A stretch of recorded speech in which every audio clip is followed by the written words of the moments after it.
അപ്പോൾ എല്ലാവർക്കും ബ്രേക്ക്ഫാസ്റ്റിൻ്റെ ഒരു പുതിയൊരു വീഡിയോയിലേക്ക് സ്വാഗതം. സോ ഇന്നത്തെ വീഡിയോ നമ്മൾ ചെയ്യാൻ വേണ്ടി പോകുന്നത് എൻ്റെ 450S ഒരു റിവ്യൂ ആണ്. നമ്മൾ ഏകദേശം ഒരു 1.5 മാസത്തോളം ഇപ്പോൾ വണ്ടി എടുത്തിട്ട്, അതുപോലെ തന്നെ നമ്മൾ ഓടുന്ന കിലോമീറ്റർ കുറവാണ്. ഇപ്പോൾ ഏകദേശം ഓടിയിരിക്കുന്നത് 321 കിലോമീറ്റർ, അതായത് 322 കിലോമീറ്റർ ആയിട്ടുണ്ട്.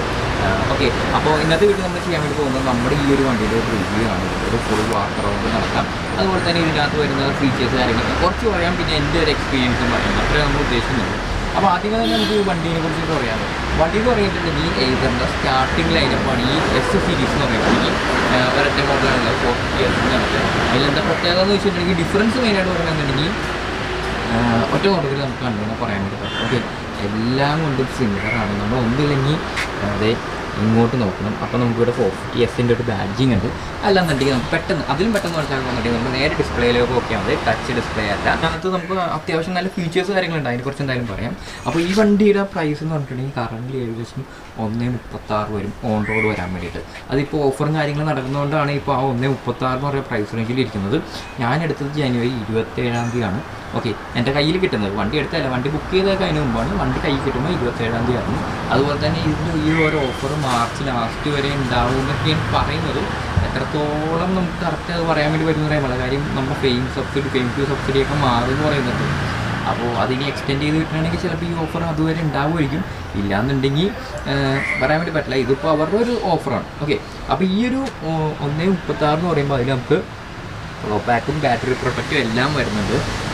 അപ്പോൾ അതല്ലാതെ എന്ന് പറഞ്ഞിട്ടുണ്ടെങ്കിൽ ഇപ്പോഴത്തെ കറണ്ട് ഓഫർ നടക്കുന്നതുകൊണ്ട് അതല്ലാതെ വരുമ്പോൾ 1.26, ഏകദേശം 10 രൂപയുടെ ഡിഫറൻസേ ഉള്ളൂ. അപ്പോൾ ഞാൻ വണ്ടി എടുക്കുന്നതിനെ കുറിച്ച് നിങ്ങൾ ആലോചിക്കുന്നുണ്ടെങ്കിൽ ഞാൻ പറയുന്നത് പ്രോ പാക്ക് ഉൾപ്പെടെയുള്ള വണ്ടി എടുക്കാൻ വേണ്ടി ശ്രദ്ധിക്കുക. കാര്യം 10 രൂപയുടെ ഡിഫറൻസേ ഉള്ളൂ. നമുക്ക് ഇതിനകത്ത് വരുന്ന കാര്യങ്ങൾ ഇപ്പോൾ ഈ കാണുന്ന പോലെ ട്രൂ റേഞ്ച്, അതുപോലെ തന്നെ നമുക്ക് മോഡ് സെലക്ട് ചെയ്യാനുള്ള ഓപ്ഷൻസ്, അതുപോലെ ബാക്കിയുള്ള കണക്ടിവിറ്റി ഫീച്ചേഴ്സും നമുക്ക് ബാക്കിയുള്ള ഫീച്ചേഴ്സും ഒന്നും തന്നെ നമുക്ക് പ്രോ പാക്കില്ലാതെ കിട്ടില്ല. ഇവിടെ വെറുതെ ഒരു ബാറ്ററി പെർസെൻറ്റേജ് കാണിക്കും, നമുക്ക് ഇവിടെ ഓഡോമീറ്റർ ഉണ്ടാവും. അത്രയുള്ള കാര്യങ്ങൾ, ബേസിക് കാര്യങ്ങൾ മാത്രമേ ഇതിനകത്ത് കാണിക്കുള്ളൂ. ടൈം ചിലവ് കാണിക്കുമായിരിക്കും, അവിടെ സ്പീഡും കാണിക്കും. അത്ര സംഭവങ്ങൾ ഉണ്ടാവുള്ളൂ. ബാക്കിയുള്ള ഒരു സാധനങ്ങൾ നമ്മൾ ഫോൺ കണക്ടിവിറ്റി ഒന്നും ഇല്ല എന്നാണ് ഞാൻ കേട്ടത്. അപ്പോൾ അതൊക്കെ വേണമെന്നുണ്ടെങ്കിൽ നമുക്ക് സ്പീഡ് സെലക്ട് ചെയ്യാനുള്ള കാര്യങ്ങളെല്ലാം വേണമെന്നുണ്ടെങ്കിൽ പ്രോ പാക്ക് വേണം. അപ്പോൾ 10 രൂപയുടെ ഡിഫറൻസേ ഉള്ളൂ. അതുപോലെ തന്നെ ആ പ്രോ പാക്കിൻ്റെ ഒപ്പം തന്നെയാണ് നമുക്ക് ബാറ്ററി പ്രൊട്ടക്റ്റും വരുന്നത്. അപ്പോൾ അതല്ലാന്നുണ്ടെങ്കിൽ ഈ വണ്ടിയുടെ ബാറ്ററിയുടെ വാറണ്ടി എന്ന് പറഞ്ഞിട്ടുണ്ടെങ്കിൽ 3 കൊല്ലവും പിന്നെ 30,000 കിലോമീറ്റർ സംതിങ് എന്തോമാണ്. അപ്പോൾ ബാറ്ററി പ്രൊട്ടക്റ്റ് ഉള്ളപ്പോൾ നമുക്കൊരു 2 കൊല്ലം എക്സ്റ്റൻഡും കൂടെ കിട്ടും. അതിൻ്റെ ഒപ്പം തന്നെ 60,000 കിലോമീറ്റർ സംതിങ് എന്നുണ്ട്. 5-60,000 കിലോമീറ്റർ നമ്മുടെ ബാറ്ററിയുടെ വാറണ്ടി മാറും. വണ്ടിയുടെ വാറണ്ടി എന്ന് പറഞ്ഞിട്ടുണ്ടെങ്കിൽ മൊത്തത്തിൽ 3 ഇയർ അല്ലെങ്കിൽ 30,000 കിലോമീറ്റർ ഉണ്ട്. അതിൽ നമുക്ക് മാറ്റം പറ്റില്ല. പക്ഷേ ബാറ്ററിയാണ് നമുക്ക് മെയിനായിട്ട് വേണ്ടത്. അപ്പോൾ അതിൽ മാറ്റം വരുന്നിട്ടുണ്ട് പ്രോ പാക്ക് എടുക്കുന്നതുകൊണ്ട്. അപ്പോൾ പ്രോ പാക്ക് എടുക്കുന്നത് എന്തുകൊണ്ടും നല്ലതാണ് ഈ വണ്ടി എടുക്കുന്നതെന്നുണ്ടെങ്കിൽ ഇപ്പോഴത്തെ ഈ ഒരു പ്രൈസ് പോയിന്റിൽ 10 രൂപ കൊടുത്താലും നമുക്ക് ബാറ്ററിയുടെ വാറണ്ടി എക്സ്റ്റെൻഡ് ചെയ്യാനെങ്കിലും വേണ്ടിയിട്ട് അത് യൂസ്ഫുൾ ആയിരിക്കും. ബാക്കിയെല്ലാം ലുക്കും കാര്യങ്ങളും ഫങ്ഷൻസും എല്ലാം 450X തന്നെയാണ്.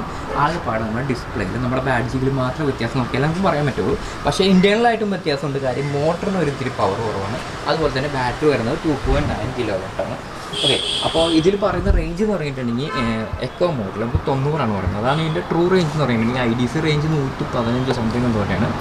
നമ്മൾ അതിൽ ഫോക്കസ് ചെയ്യുന്നില്ല. ട്രൂ റേഞ്ച് എന്ന് പറഞ്ഞിട്ടുണ്ടെങ്കിൽ 90 എന്ന് പറഞ്ഞാൽ 90 തന്നെ കിട്ടും. പിന്നെ ബാക്കിയുള്ളത് നമ്മുടെ റൈഡിങ് അനുസരിച്ചിരിക്കും. ഓക്കെ, അപ്പോൾ അതാണ് നമ്മുടെ വണ്ടിയുടെ ഒരു പ്രൈസും ബാക്കി കാര്യങ്ങളെന്ന് പറയുന്നത്. പിന്നെ ഫീച്ചേഴ്സ് അല്ലെങ്കിൽ ബട്ടൺസിലേക്ക് വന്നിട്ടുണ്ടെങ്കിൽ നമുക്ക് ഈ വണ്ടി എന്ന് പറഞ്ഞിട്ടുണ്ടെങ്കിൽ നോർമൽ ഒരു വണ്ടി ഓടിക്കുന്ന പോലെ തന്നെ, ഒരു 2 വീലർ ഓടിക്കുന്ന പോലെ തന്നെ ഓടിക്കാൻ വേണ്ടി പറ്റും.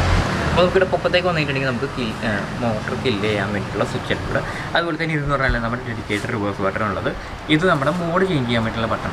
അപ്പോൾ നമ്മുടെ നോർമൽ സ്കൂട്ടറിൽ വരുമ്പോൾ ഈ 2 ബട്ടൺ ഉണ്ടാവും എന്ന് മാത്രമേ ഉള്ളൂ. ബാക്കിയെല്ലാം സെയിം ആയിരിക്കും. ഇവിടെ നമുക്കൊരു ഇഗ്നിഷൻ്റെ ഒരു ഇത് വരുന്നുണ്ട്, സ്വിച്ച് വരുന്നുണ്ട്. ഇപ്പുറ സൈഡിലേക്ക് വന്നിട്ടുണ്ടെങ്കിൽ high beam low beam select ചെയ്യാൻ വേണ്ടിയിട്ടുള്ള ബട്ടൺ. ഇത് നമ്മുടെ ജോയിസ്റ്റിക്ക്. ഇത് വെച്ചിട്ടാണ് നമ്മൾ ഈ ഇവിടെയുള്ള സെറ്റിങ്സുകളൊക്കെ ആക്സസ് ചെയ്യുന്നത്. കേട്ടോ, ഇവിടെ ഇപ്പോൾ നമുക്ക് ഓഡോ ഉണ്ട്. അതുപോലെ തന്നെ കറണ്ട് റൈഡ്, ഇപ്പോൾ നമ്മൾ ഓൺ ചെയ്തിട്ട് എത്ര ഓടിയെന്നുള്ളത് ഇത് അറിയാൻ വേണ്ടി പറ്റും. വണ്ടി ഓഫ് ചെയ്യുന്നവരെ. അത് കഴിഞ്ഞാൽ പിന്നെ നമുക്കൊരു ട്രിപ്പും ഉണ്ട്. താഴത്തേക്ക് പോയി കഴിഞ്ഞിട്ടുണ്ടെങ്കിൽ നമുക്കിവിടെ സെറ്റിങ്സ് കാര്യങ്ങളുണ്ട്. അതിനെക്കുറിച്ച് എന്തായാലും ഞാൻ പറയാം. ഓക്കെ, അപ്പോൾ ഇതാണ്. പിന്നീട് നമുക്ക് ഇവിടെ ഒരു ഇൻഡിക്കേറ്റർ ബട്ടൺ വരുന്നുണ്ട്. ലൈറ്റ് മാറ്റി ഷോറും പരിപാടി പോയി ഇവിടെ വെച്ച സ്ഥലം. ഓക്കെ, അവിടെ നമുക്ക് ഇൻഡിക്കേറ്റർ വരുന്നുണ്ട്. അതുപോലെ തന്നെ ഇവിടെ ആയിട്ട് നമുക്ക് ഫോണും വരുന്നുണ്ട്. ഓക്കെ, ഇൻഡിക്കേറ്റർ എന്ന് പറഞ്ഞിട്ടുണ്ടെങ്കിൽ വരുന്നത് ഇവിടെ കാണാൻ വേണ്ടി പറ്റും. ഇവിടെയായിട്ടാണ് ഇൻഡിക്കേറ്റർ. ബാക്ക് സൈഡ് ഇൻഡിക്കേറ്റർ എന്ന് പറഞ്ഞിട്ടുണ്ടെങ്കിൽ സൈഡിലാണ്. ഓക്കെ, അപ്പോൾ ചെക്ക് ചെയ്തതിന് ഇൻഡിക്കേറ്റർ പോകും. അത്രയുള്ള സംഭവം എന്ന് പറയുകയാണെങ്കിൽ പിന്നീട് വരുമ്പോൾ നമുക്ക് വണ്ടി ഓൺ ചെയ്യാൻ വേണ്ടിയിട്ട് നോർമൽ കീ തന്നെയാണ് വരുന്നത്. ആ കീ തന്നെ ഓഫ് ചെയ്തിട്ട് ഒന്നുകൂടെ പുറകിലേക്ക് തിരിച്ചു കഴിഞ്ഞാൽ നമുക്ക് ബൂട്ട് തുറക്കാൻ വേണ്ടി പറ്റും. ബൂട്ടും ഒരു ഫുൾ ഫേസ് ഹെൽമെറ്റ് കയറും. കൂടുതൽ സ്പേസ് എന്ന് പറയാൻ വേണ്ടി പറ്റില്ല, എന്നാലും നമ്മുടെ നോർമലി ടൂ വീലേഴ്സിനെ അപേക്ഷിച്ച് നോക്കുമ്പോൾ അത്യാവശ്യം സ്പേസ് ഉണ്ട്. ഓക്കെ, അതുപോലെ തന്നെ നമുക്ക് ഇവിടെ ഒരു LED ലൈറ്റും വരുന്നുണ്ട്, നമുക്ക് കാണാൻ വേണ്ടി പറ്റും. അതുപോലെ തന്നെ ഇതിൻ്റെ ഫുൾ മോഡൽ എന്ന് പറയുന്നത് ഇതാണ് 450S എല്ലാവരും പറഞ്ഞാൽ ലോ റേഞ്ചാണ്, ലോങ് റേഞ്ച് ഒന്നല്ല. ഓക്കെ, അപ്പോൾ ചിലപ്പോൾ ഇതിൻ്റെ ഒരു ഹൈ റേഞ്ച് വേരിയൻറ്റ് ചിലപ്പോൾ വരുമായിരിക്കാം, അറിയാൻ പാടില്ല. ഓക്കെ, അപ്പോൾ ബാക്കിയുള്ള നമ്മുടെ വണ്ടീനെ കുറിച്ച് പറയാൻ വേണ്ടിയിട്ടുള്ളൂ. ഫ്ലൈറ്റ് ടേക്ക് ഓഫ് ചെയ്യുന്ന പോലത്തെ ഒരു സൗണ്ട് ഉണ്ട് വണ്ടി. ഓക്കെ, അപ്പോൾ അത്രയും നമ്മൾ മെയിനായിട്ട് ഇതിനകത്ത് നമ്മൾ നോട്ടീസ് ചെയ്തിട്ടുള്ള കാര്യങ്ങൾ. ഓക്കെ, അപ്പോൾ ഞാനിപ്പോൾ ഈ വീഡിയോ എടുക്കുന്നത് സെപ്പറേറ്റ് ആയിട്ടാണ്. കാര്യം എഡിറ്റ് ചെയ്യാൻ വേണ്ടിയിട്ട് ഞാൻ വീഡിയോ എടുത്ത് പോയി കഴിഞ്ഞപ്പോഴാണ് ഒരുപാട് ബാക്ക്ഗ്രൗണ്ട് നോയ്സ് വന്നിട്ടുണ്ട്. റോഡ് സൈഡ് ആയതുകൊണ്ടായിരിക്കാം.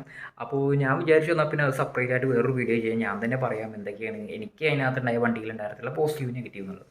അപ്പോൾ മെയിനായിട്ട് പറയാനുള്ള പോസിറ്റീവ് പോയിൻറ്റ്സ് മാത്രമേ ഉള്ളൂ. കാര്യം വണ്ടി അത്യാവശ്യം നല്ല സ്മൂത്താണ്, നമുക്കങ്ങനെ വലിയ ഇഷ്യൂസ് ഒന്നും വരില്ല. കയറ്റങ്ങളൊക്കെ അത്യാവശ്യം നല്ലപോലെ തന്നെ കയറുന്നുണ്ട്. റെസ്പോൺസ് എന്ന് പറഞ്ഞു കഴിഞ്ഞാൽ നല്ല അടിപൊളിയായിട്ടുള്ള റെസ്പോൺസ് തന്നെ, ക്വിക്ക് റെസ്പോൺസും കാര്യങ്ങളെല്ലാം ഉണ്ട്.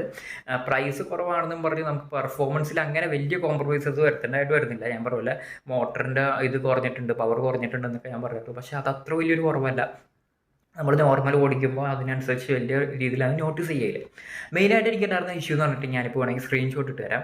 മെയിൻ ഇഷ്യൂ എന്ന് പറഞ്ഞിട്ടുണ്ടെങ്കിൽ എനിക്ക് ഉണ്ടായിരുന്നത് എന്താണെന്ന് വെച്ചിട്ടുണ്ടെങ്കിൽ നമ്മുടെ വണ്ടി ചാർജ് ചെയ്തു, ചാർജർ കണക്ട് ചെയ്ത് കഴിഞ്ഞ് അത് കഴിഞ്ഞിട്ട് നമ്മൾ ചാർജർ ഊരിക്കഴിഞ്ഞാലും വണ്ടിയിൽ ചാർജർ ഡിറ്റക്റ്റഡ് എന്ന് പറഞ്ഞ് ഇങ്ങനെ കാണിച്ചുകൊണ്ടിരിക്കുമായിരുന്നു. ആ വാണിംഗ് ഇങ്ങനെ വന്നുകൊണ്ടിരിക്കും. അപ്പോൾ അത് പോകില്ലായിരുന്നു, അതിങ്ങനെ എപ്പോഴും ഇങ്ങനെ പോപ്പപ്പ് ചെയ്ത് ഇങ്ങനെ വന്നുകൊണ്ടിരിക്കും. അപ്പോൾ നമ്മൾ സെറ്റിങ്സ് എടുക്കാൻ നേരത്തേക്ക് അതിങ്ങനെ ഇടക്ക് നമ്മൾ സെറ്റിങ്സ് ഇതിൽ ചെയ്തുകൊണ്ടിരിക്കുകയാണെങ്കിൽ അതിൻ്റെ ഇടക്ക് അത് ഡിസ്കണക്ട് ചെയ്തിട്ട് ഇതിങ്ങനെ പൊങ്ങി വന്നുകൊണ്ടിരിക്കും. അപ്പോൾ നമുക്ക് അതൊരു ചെറിയൊരു ഇറിറ്റേഷൻ, ഒരു ഇഷ്യൂ പോലെയായിരുന്നു. അപ്പോൾ അങ്ങനെ ഒരു ഇഷ്യൂ ഉണ്ടായിരുന്നു എന്ന് പറയാൻ കാര്യം എന്ന് വെച്ച് കഴിഞ്ഞാൽ ലാസ്റ്റ് ഒരു അപ്ഡേറ്റ് വന്നു. അത് ഞാൻ അവരെ വിളിച്ച് ചോദിച്ചിട്ടുണ്ടായിരുന്നു എന്താ ഇഷ്യൂ എന്നുള്ളത്. അവർ പറഞ്ഞു ഇങ്ങനെ ഒരു ബഗ്ഗാണത്, സോഫ്റ്റ്വെയർ ബഗ്ഗാണ്, വണ്ടി ഓടിക്കാൻ പറ്റുമായിരുന്നു ആ സമയത്ത്, അതിനൊന്നും ഇഷ്യൂ ഉണ്ടായില്ല. പക്ഷേ ആ ഒരു ബഗ് ഉണ്ടായിരുന്നു. അപ്പോൾ അത് ഒരു സോഫ്റ്റ്വെയർ അപ്ഡേറ്റ് വഴി റെഡിയാവും എന്ന് പറഞ്ഞു.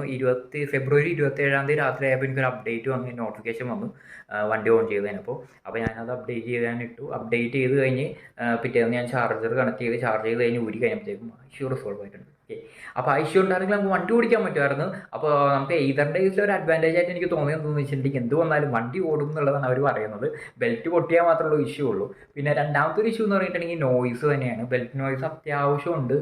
അതുപോലെ തന്നെ നമ്മൾ കയറ്റമൊക്കെ കയറുമ്പോഴൊക്കെ ചിലപ്പോൾ നമ്മുടെ മോട്ടറിന് ഒരു നല്ലൊരു ഹമ്മിങ് നോയ്സ് ഇത്തിരി കൂടുതലുണ്ട്. ഇനി എൻ്റെ വണ്ടിയുടെ മാത്രം കേസാണോ എന്ന് അറിയാൻ പാടില്ല. ഇനിയിപ്പോൾ അങ്ങനെയാണെന്നുണ്ടെങ്കിൽ ഞാൻ വല്ല കൊണ്ടുപോയി നോക്കേണ്ടി വരും.